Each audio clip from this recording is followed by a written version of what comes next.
Hello, every pony, and welcome back to Fandom Fridays. Well, I did say I would try to find another Sailor Moon and Buffy crossover, and here we are.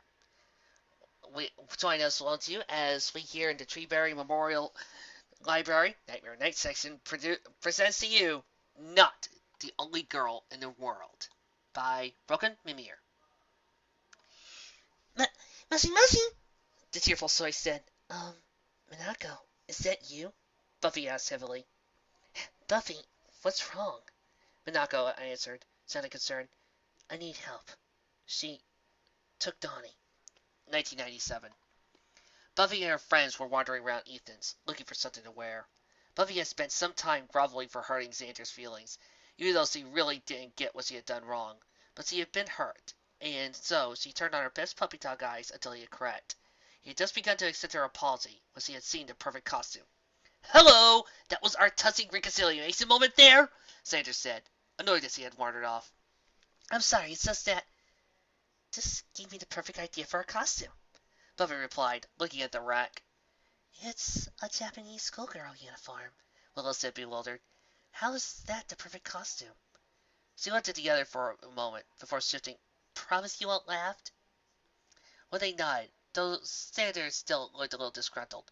Buffy continued in a quieter voice. Have you seen that thing in London, that Sailor V girl? Still not seeing the point, Buster. It's just that when I first saw her on the news, I thought, I'm not alone. What do you mean? Willow asked, concerned. You guys are my best friends. You're great, but you don't know what it's like to be a Destiny girl. When I saw her, I just thought, I'm not alone. Other girls fight monsters too. Xander walked later at her. Well, it's no spandex, but I like the skirt. Buffy rolled her eyes, then pulled it off the rack. She would need a few accessories, but she knew she could make it work. Present. How bad is it? Minako asked, her voice gentle. I can get there as quick as a whisk. It's bad, Buffy answered, her voice exhausted. She's a hell god. Took my sister. I can't beat her. I can't even hurt her. And if we don't get Bond back, she's going to kill her. Tonight. 1998. Buffy hadn't thought overly much about her Nightmare Night Halloween experience in the months that followed. It hadn't been until Angel stood in front of her, his soul in his eyes and hell opening behind him, that she remembered the most traumatic event in Sailor V's career. Minako had held a man, an enemy who had loved her, and she felt feelings for too.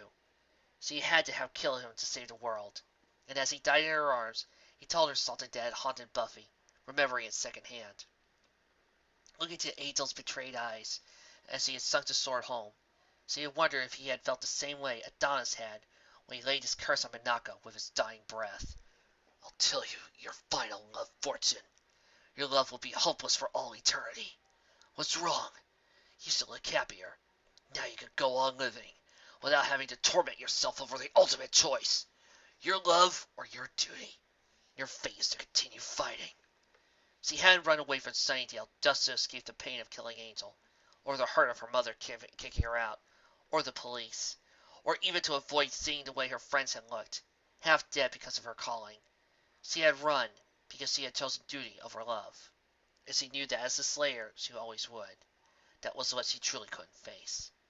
Strangely, though, while Minako's painful past had helped to drive Buffy for Sunnyvale, the knowledge that she wasn't the only person facing a crushing fate, she wasn't the only girl in all the world to stand against evil because of a duty she never sought, it kept her from feeling so alone.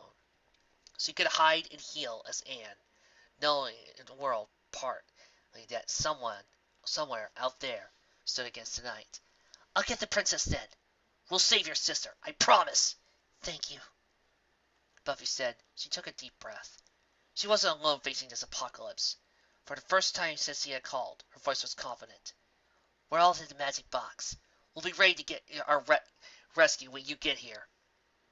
Buffy had been sitting in her room, 1998, lost in thought, when the phone had rung. She had been expecting Willow, or even Scott, wanting to discuss their potential date. Buffy had been fiddling with Angel's Klondike ring, wondering if she was ready to move on, when she heard an unexpected voice. Excuse me, but are you Buffy Summers? Yeah, she replied wearily. Who are you? My name is Aino Minako. I wondered, Did something strange happen to you last Halloween? Buffy straightened up warily at that. Sailor V? You do remember. How did you know? Because I remember too. I was you that night. Oh, Buffy said, underwhelmed. Um, why are you calling? Not that you shouldn't call, because you can. I mean, I'm glad you called this. Yeah, just ignore me. I'm not gonna giggle slightly. I died. Oh, well, you sound particularly lively. This isn't some kind of slavey thing, is it? Because I can't afford to go to Japan. No, my friends, the singer Sensi, we all died, and Moon brought us back and says that. Buffy remembered her summer. The bare comfort of not being the only one, and understood. He just wanted to talk to me. Because I did the whole die-fighting evil thing. Yeah, present. Buffy hung up. Walked back toward the others. Buffy had understood. From then on, the two women, despite having never met in person, had begun to call each other from time to time when the fight of evil became too much. Neither of them was truly alone. They both had friends and family, but both were leaders in their own way. Buffy of the Scoobies and Minako of the Inners, and that leadership oscillated them. Both bore the weight of the world on their shoulders, and both found comfort in hiding in someone else who felt the same. Buffy looked at Giles. Don will be okay. I called for help. Help? Giles asked, bewildered. He's a god, Buffy. Who could possibly help? The first time Buffy had tried to call for help had been from her friend in Japan, had been when Adam had been on the loose. She had been fighting with her friends. Nothing she had done alone seemed to be enough to beat it. She hadn't been able to get through, however, and in the end, she left a dozen messages. Then had returned to the Scoobies. They had gotten together, talked things out, and then saved the world. She hadn't heard from Minako until the next morning, having fought off the first Slayer in a dream. Minako had finally returned her calls, and explained why she had been missing. As excuses went, being dead, then at the center of the galaxy fighting evil, worked pretty well. And while Buffy had wanted to help stopping the end of the world, she couldn't begrudge her friend for stopping a foe that had nearly destroyed countless worlds. She was looking to add Earth to the list. It wasn't until Minako had explained everything she realized just how powerful her friend's group had become. She was the Slayer, but she couldn't travel faster than the speed of light, or destroy planets, or resurrect the dead. While being stronger so that foes like Al wouldn't be as much of a threat sounded nice, in the end, she was glad she wasn't that powerful. Just being the Slayer made her concerned sometimes about what she was becoming. But if she could do those things, she wondered if she was still Buffy at all. Present day. Buffy wouldn't explain everything, only telling the others he had a friend who could stop Glory. She pretended not to notice when the concerned whispers about whether or not she had gone off the deep end. Having to be pulled out of a coma really hurt her credibility, after all. When 5 Japanese teenagers and 2 cats came through the door, it wasn't all the Scoobies had been expecting. When one of them, a blonde girl with 2 ridiculously long ponytails, tripped over a display and began crying, they all simply turned to the sheepish Slayer and stared. Come on, Minako said, ignoring her crying princess to give Buffy a hug. Let's get your sister back. Half the job started is already finished. A while later, fading Glory and her minions, the new girl stepped forth confidently.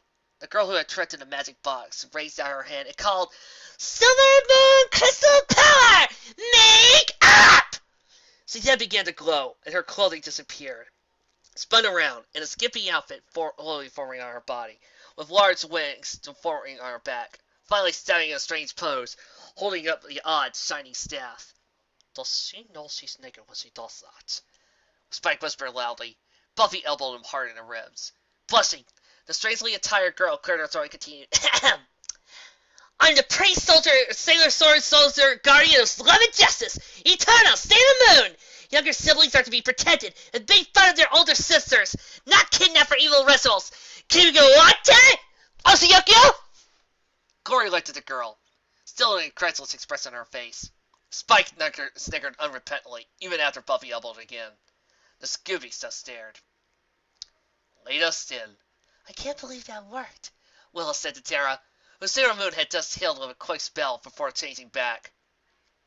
I mean, I used black magic, which I know, bad, but still, I could use all this magic on Glory and get a big, fat nothing. She just does a little dance, says one spell, and she turns Glory back into Ben, with no skanky hell god ever again, and what kind of incantation is Sailor Moon Crystal Power Therapy Kiss anyway? You're right about that, Red, Spike said, discussing. Spell like that should probably die the same. Also, I fit anticlimactic. I hate to agree with Evil Dead about anything, but that was the latest apocalypse ever, Standard Adder. as he watched the Slayer hug a friend goodbye. Plus, what was the deal with what Ben said when he was degorified? I mean, see, he's pretty in jailbait kind of way, but if I ever came to wearing a tiny dress surrounded by diseased hobbits, I wouldn't shout beautiful. Short, sweet, to the point, and I do so love a fic where we see that, yes, there are various power levels, and yes, the Sensi are badass, as well as Buffy. Kind of cute, even though I do want to see more with Glory. But now the confession, guys. This wasn't really my first choice. This was like my third one. I was kind of desperate. I was planning on doing this Supernatural Buffy and Quantum Leap crossover, but my audacity kicked out. I am so sorry, guys. I am so sorry. I promise I'll try it again one day, maybe because the fic was kind of interesting, but this was kind of fun too. And did give you all some Sailor Moon and Buffy. I hope you enjoyed. But besides that, besides that, it, besides that, Sailor Moon will be coming out the week after this, so kind of appropriate.